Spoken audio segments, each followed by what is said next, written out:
What is up, everybody? Cole Vanhoff here with Alliance Wake, and we are out here at lovely Lake Nona Cable Park, and also jumping over to Jeff Langley's backyard in Clear Lake, all taking place in Florida for the 2020 Gear Guide review. So when it comes to picking these testers, we're looking at a bunch of different things. Majority of the time, the testers don't have board sponsors, which helps us get a very unbiased opinion.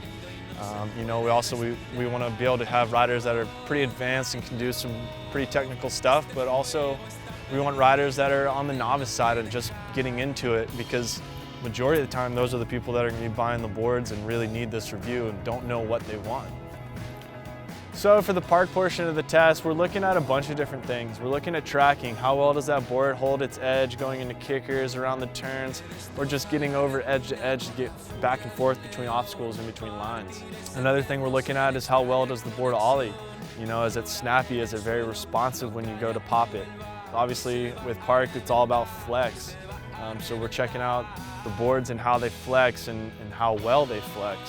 A lot of people love to go huge off kickers. How well does that board do? If you're riding a bigger board, is that bigger board going to give you softer landings? We're also going to look at the sliding speed. How well does that board slide across those rails? Is it sticky? Is it really slick?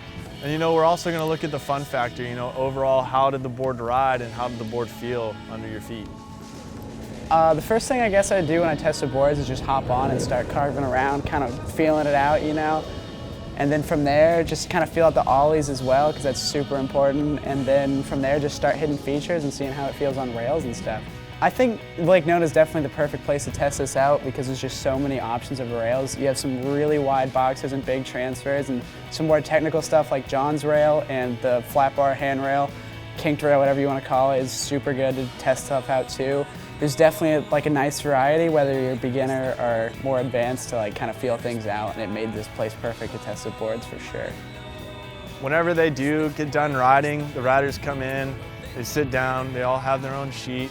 They're going to score the board 1 through 10, 1 being the lowest and 10 being the highest. So, if they come in and the board's really flexy, they'll put a 10 or a 9 or whatever's the reasonable number for that flexibility in that board.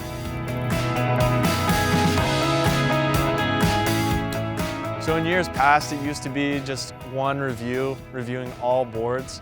Now we've definitely broken into 2 distinct selections. We've got cable and we've got boat. When we do the boat boards, we're definitely looking at some different aspects of the board than we would on the cable side of things. We're gonna look at, the speed.